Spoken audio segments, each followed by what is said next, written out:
नमस्कार दर्शकबृंद এই মুহূর্তের সবথেকে বড় ব্রেকিং নিউজ প্রাক্তন ভোটকুশলীকে নিয়ে বিস্ফোরক অভিষেক বন্দ্যোপাধ্যায়।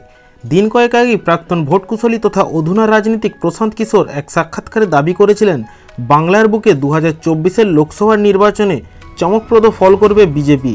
এমনকি তৃণমূলকে টপকে দেওয়া গেরুয়া শিবির রাজ্যের এক নম্বর দল হিসেবে উঠে আসতে পারে বলেও ভবিষ্যৎবাণী করেছিলেন পিকে। আর সেই পিকেকে নিয়ে পাল্টা এলো তৃণমূলের তরফে। খোদ তৃণমূলের সর্বভারতীয় সাধারণ সম্পাদক অভিষেক বন্দ্যোপাধ্যায় বলে দিলেন প্রশান্ত কিশোরকে নিয়ে বাড়াবাড়ি প্রচার করা হয়।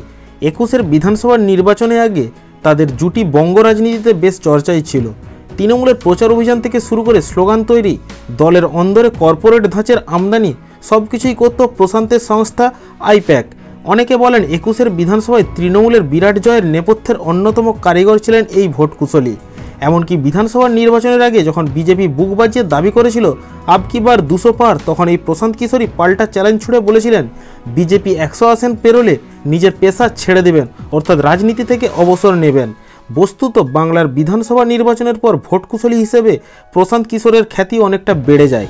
তাকে নিয়ে সংবাদ মাধ্যম থেকে শুরু করে সোশ্যাল মিডিয়া সর্বত্র রীতিমতো হল্লা শুরু হয়ে যায়। সেই পিকে অর্থাৎ ভোটকুশলীকে নিয়ে কিছুদিন আগে একটা সংবাদ মাধ্যমে সাক্ষাৎকারে পিকেকে নিয়ে যখন অভিষেক বন্দ্যোপাধ্যায়কে প্রশ্ন করা হয়, তিনি সংক্ষেপে বলে দেন Prashant Kishor over rated, over hype. তৃণমূলের সর্বভারতীয় সাধারণ সম্পাদক বুঝিয়ে দিলেন পিকেকে নিয়ে যে পরিমাণ হইচই হয় সেটা একটু বাড়াবাড়ি। বিহারের ওই ভোটকুশলী প্রয়োজনের তুলনায় বেশি প্রচারের আলো পান। কেন একথা বললেন সেই বিষয়ে অভিষেক বন্দ্যোপাধ্যায় কোনো স্পষ্ট মন্তব্য করেননি। তবে অভিষেকের এই মন্তব্যে এটুকু স্পষ্ট যে প্রশান্তের সঙ্গে আর তেমন কোনো যোগাযোগ নেই তৃণমূলের। তবে কি তৃণমূলের বিরুদ্ধে এই রকম কথা বলার জন্যই তৃণমূল কংগ্রেসের সাথে পিকের এই সম্পর্ক? আপনাদের কি মনে হয় ভিডিওর কমেন্ট বক্সে অবশ্যই কমেন্ট করে জানাবেন।